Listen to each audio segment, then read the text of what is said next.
Hello, welcome to my channel. In today's video, we will learn about William Shakespeare's sonnet number 18. Shall I compare thee to a summer's day? So let's start the video. About the poem. Sonnet 18, or Shall I Compare Thee to a Summer's Day, is one of the most acclaimed of all 154 sonnets written by William Shakespeare. First published in 1609, Sonnet 18 is a typical English sonnet and one of the most famous lyric poems in English. This sonnet should not be taken entirely in isolation, as it has been linked to the previous 17 sonnets, also called the Procreation sonnets, believed to be addressed to a young man named W.H. whose identity remains a mystery. Eternity is the general theme of the poem. The tone of the sonnet is endearing, and the poet is trying to convince the readers of the eternal beauty of his young friend. Written in typical Shakespearean sonnet format, Sonnet 18 has 14 lines of iambic pentameter with a rhymed couplet at the end. Iambic pentameter is the type of metrical line most commonly used in traditional English poetry and verse drama.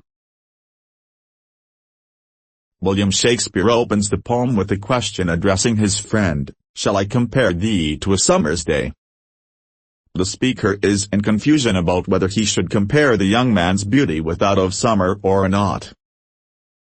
And then he drops the idea, as he believes that his friend is too perfect to be compared with the summer.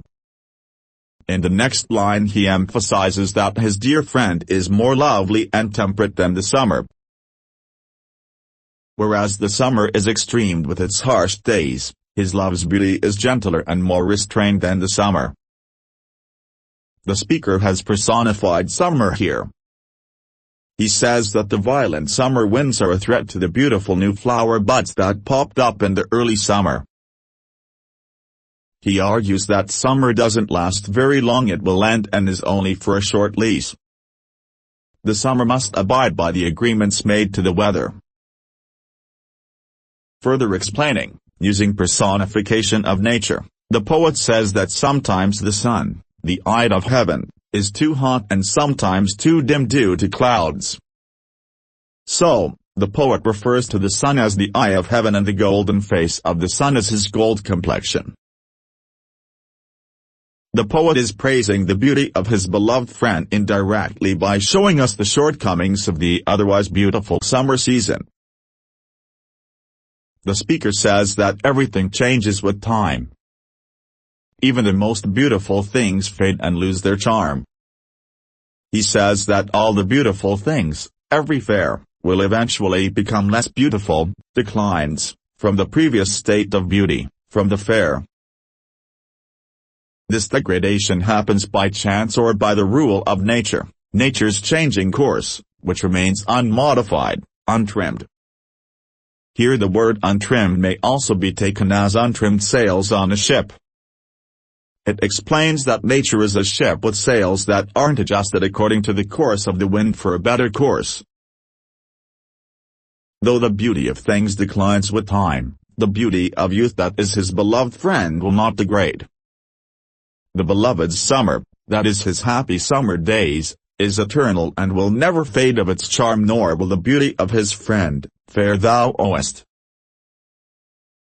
Owest, or otherwise interpreted by many as ownest, conveys the idea that beauty is something that is borrowed from nature and it must be paid back as time goes by.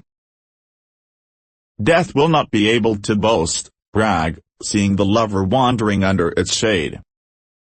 The speaker personifies death here. He opines that although death has always had an upper hand over life, the beauty of his friend will live in his poem, eternal lines, through eternity, to time thou growest. Death will never be able to lay hands on his beloved as he is immortal. Death is shown as someone who can brag about the souls he has taken to the darkness that is underworld, in his shade. William Shakespeare makes a prediction that this poem about his beloved's beauty will be acclaimed throughout the ages till men live on this earth.